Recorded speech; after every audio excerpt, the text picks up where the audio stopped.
back on NFL Daily. It's time. It's the 2024 quarterback class redraft. Okay. College tape matters. NFL tape matters more.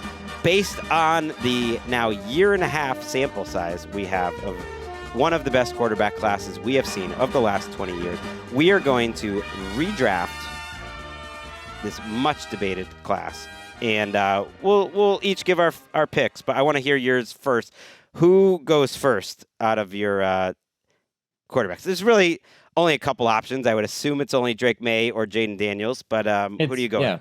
And you can accuse me of recency bias. I don't care. It's Drake Maye. Okay. Like, home run, slam dunk, Drake Maye. Easy choice because of what we just described. Yeah, we talked about him a lot on this show already.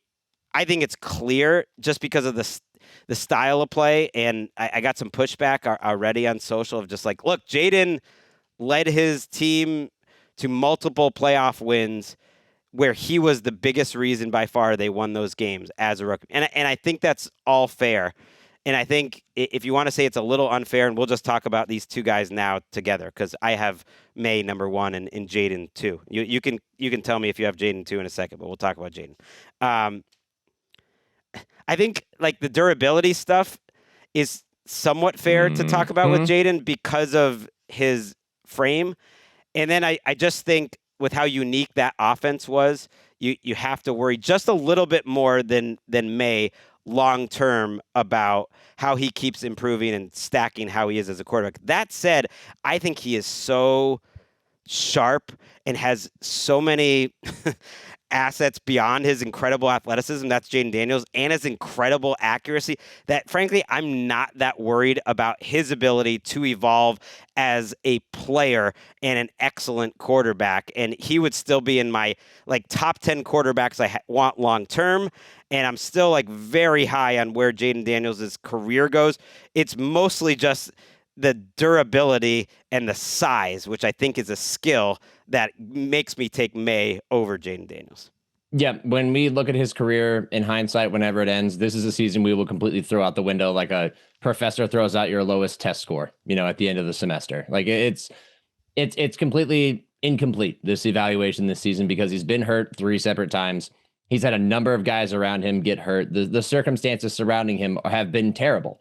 And quarterbacks in the league, it comes down to 2 things usually for them: talent / ability and experience. That's all like in one bucket. And the other bucket is situation. And the situation for him last year, he elevated this team, but he also had enough around him to capitalize and maximize what they were going to do that season. And he did the rest of the work, which is why he had such a great season. He had an offensive rookie of the year season. We all held him in high regard. This year, all of that fell apart. That does not diminish how I see him, but I do think the durability questions are valid because of his size, like you said, because of what we saw this season and his style of play, somebody who extends the play, somebody they like to run read option with, that whole dynamic element of his game. It matters long-term. Now, we said the same things about Lamar early in his career. He has missed some games, but it hasn't been as much of an issue as we thought it would be. And I think the same will be true for Jayden overall. But the durability is the reason that I would put him right behind Drake Maye at this point after only, almost 2 seasons. I think Lamar came into the league with better pure pocket passing skills, at least that were translatable from a pro offense that he played in college, which is why I always laugh when Kirk Herbstreit just keeps talking about how much he's improved and like he wasn't a pocket passer. He was always that guy. Now he has, of course, improved. Lamar, that is. I just think Jayden, I want to see him in different types of offenses, but it's a small thing. By the way, if Maye winds up getting, let's say, top 5 MVP votes, that type of thing, top 3 MVP votes. I did a little research while that second half was going on. Second-year quarterbacks to win MVP: Patrick Mahomes, and of course he didn't even start his rookie year.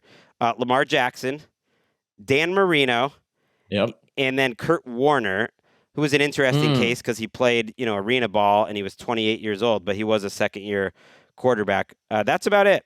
Peyton Manning came in second in the MVP as a second-year player. So it's rare, like all-time greatest stuff to get that high. In the end, I personally don't think Maye is going to wind up with the MVP, but even to get in the mix is rare stuff. And, for what it's worth, now that we have more voters, you can go 1 through 5 on the MVP. Jayden Daniels came in 7th last year. So he was in the mix last year. All right. Is Jayden your number 2 pick, by the way? I should have confirmed. Yeah, that. He is. Okay. And I just want to expand on that real quick. Because I was thinking about top 5.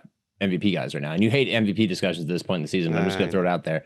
Matthew Stafford, Baker Mayfield, Drake Maye, Jonathan Taylor, option number 5. Like, Maye is very much in that conversation. Oh man, Maye's ahead of all those guys. No, that wasn't a specific order. I was just throwing those guys out there. Yeah.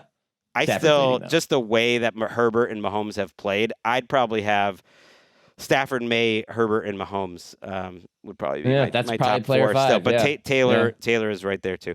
Okay, is number 3 Caleb Williams for you? Yes, it is. And I think this is the end of a clear like line of demarcation in this group because, look, Caleb is not super consistent over 4 quarters, and I'm going to say the same thing about Bo Nix later in this group. But what he has done over the last month and a half and his partnership with Ben Johnson makes me think that he can actually live up to expectation.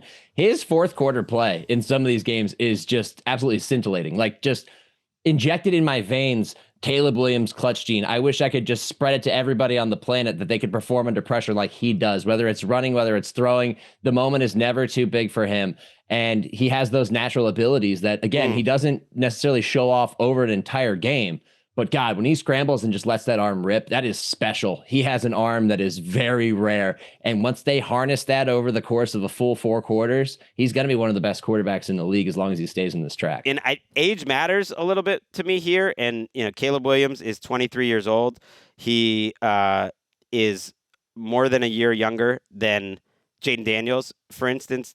Drake Maye is almost another year younger even than Caleb Williams, which is crazy. That's crazy. Caleb's about to turn 24. Maye just turned 23. So that, I think, bolsters Maye's case in general.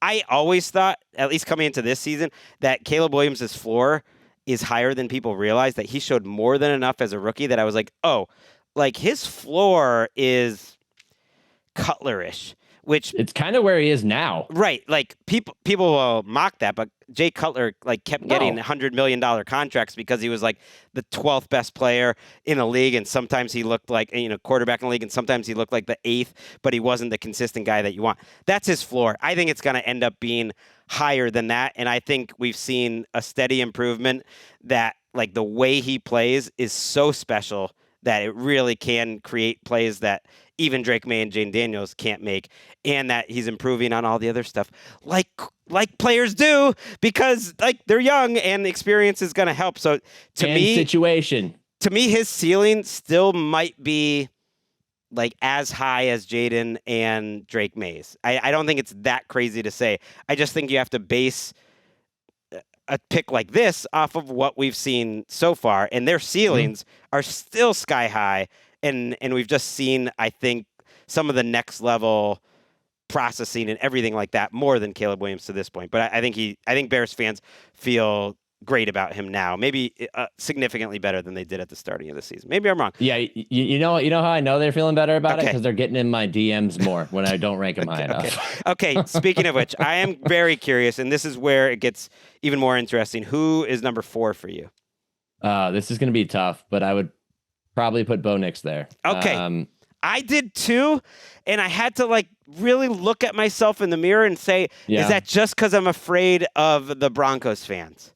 And I haven't answered that question in my soul. Because if it was my team, would I really take Bo Nix over Penix and JJ and Rattler? I don't know. But at this point, for what he's done, I think I would. Okay, I am a firm believer that eventually they are going to figure this out. That his lack of consistency, his absolute disappearing acts until the 4th quarter of some of these games is just a product of them not quite getting their bearings offensively, which doesn't make sense because this is not Sean Payton's first year there. It's not his first year with Bo Nix, but there's been a difference in offensive style. It's almost like they've tried to force themselves square peg into a round hole, and they're now starting to pull back on that and realize maybe that's not what we should do. Like last year, they would roll Bo out so much, get him out on the perimeter, and that's where he was really good. You don't see that intentionally nearly as much this year. I think there's been more of a focus on the ground game, which I think at times has limited their offense. It's just like they don't know what they want to be, and the lack of identity has held them back until they absolutely need to turn it on. And I think that in the moments in which he turns on, you can see how special he can be. Can we see it over at least a half or maybe 3 quarters? I'm not even asking for all 4 quarters.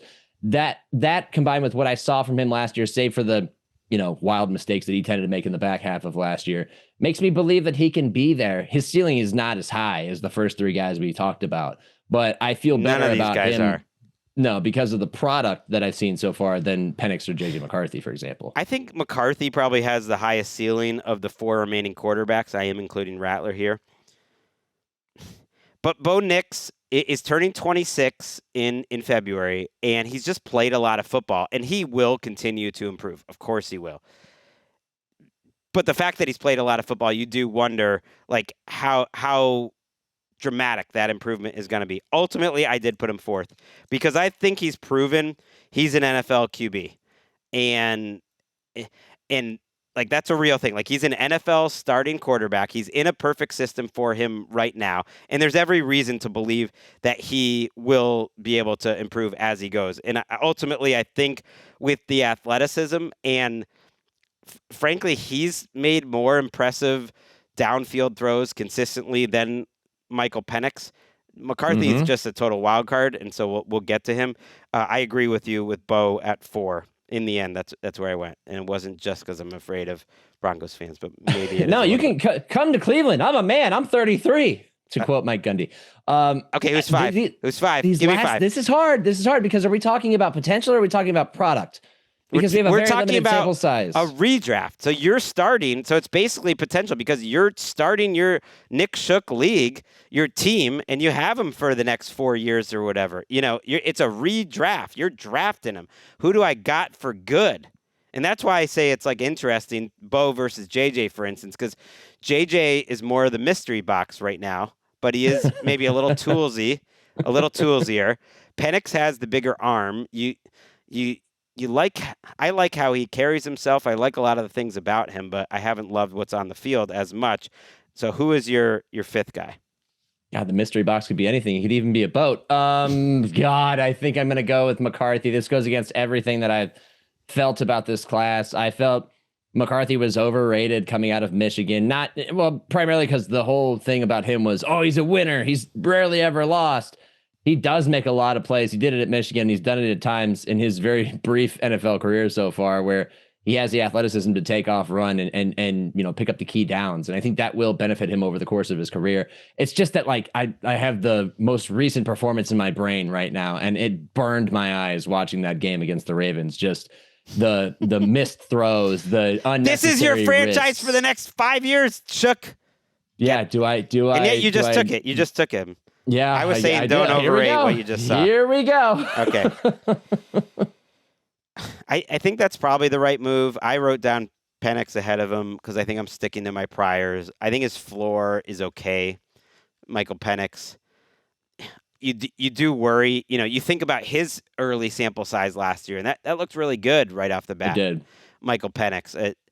And I think quarterbacks are going to have their ups and downs, and I think he's in a little bit of a lull. His floor is higher. JJ right now, I just don't know from snap to snap what's going to happen. And I do worry a little bit because he has been in that building. Everyone's like, well, it's his rookie year. It's like, okay. I mean, you did get the benefit of being with Kevin O'Connell and being in an NFL building for a year and a half. It's not exactly his rookie year. I mean, I know Patrick Mahomes was on the field and everything, but he didn't play his rookie year. Like, I just think, let's say he was Drake Maye, for instance, or he was Jayden Daniels. Like, you would know it after that, being in the building and stuff. Like Joe Burrow, you knew it in week 2 of his rookie season. That's all I'm saying. And so, do you take what I think is with Penix a decent floor? Is he gonna be like at the Dalton scale line, right in the middle? Yeah. Like that could be Michael Penix's outcome. Obviously, you hope for better because he does have limitations. I don't love a quarterback that's not consistently accurate, and that's kind of what Penix is right now. A guy who can run pretty fast in a straight line. That's not his MO at all, but the once or twice he does it, you're like, oh, you can do that. You just want to see him do it more, but it's just not natural for his game. It never was. Whereas JJ McCarthy, I think, is a better athlete and plays with a little more aggressiveness. I just changed my pick. We haven't thrown the card up. I am taking McCarthy over Penix ultimately. I think I would. I think the clock might have ran out. You did a lot of hemming and hawing. That's what I do. If the clock ran out on me, like this podcast would get canceled. It just too much honking. I'm taking JJ now. I talked myself into it because you know what? I don't want to aim for the middle, and I'd rather flame out with Kyle Bowler, just hoping. Oh yeah, I love that comp. That's hoping that it's actually Lamar Jackson instead of just like aiming for, I don't know, someone else in the middle. You at least Andy rip Dalton. the Band-Aid off. Yeah, instead of aiming for someone in the middle. But I hope for more for Penix. I guess that means Rattler is 7 for you. And yeah, but you know what? It's not a big gap to me. I would love to see the Saints trade Spencer Rattler to the Jets or the Browns and see how it works, because I know he had a really hard crash and burn those last couple of games, but the tape before was really encouraging and I was on board, baby. He was an older prospect too, but he's a little younger than Penix and Nix. And I don't think his tape was much worse than or much different than Penix and Nix. So maybe I'm buying, the pre-draft kind of hype that I'm just grading off the draft even now, because I don't think his tape was much worse. The problem was he wasn't quite aggressive enough for a guy that I think would need to play that way. And when I'm saying that size is a skill, like McCarthy and Penix are much more of the build and like the prototype of what you want out of a quarterback compared to Rattler. So I'm self-hating here. I'm picking on the short guys, Not that Rattler's short, but for a quarterback, relatively. I mean, there are shorter guys that are still in the league, and one's on IR right now that is a topic of conversation that we've talked about. And he was a number 1 overall pick. That's what I'm saying, Patriots fans. Like, you can get all the way up to the number 1 pick, and then you can have Kyler Murray, and you can be like not totally sure about him 6-7 years later. Same thing with like Justin. I mean, with Trevor Lawrence, or certainly with the Darnolds and even the Bakers in their first spots. At times. It's no guarantee. I think we know now. All right, we did it, Nick Shook. We had a great show. Appreciate everyone checking out the TNF preview. We will be back in the feed with my Week 11 picks with myself and Cynthia Freeland. By the way, we're back in the studio here on a Thursday night. I know that makes Chris Babona feel like a little more alive. He doesn't like it when I go home when I'm in the home studio. Check out my picks. 6-week winning streak right now with the picks against the spread. We'll see you there.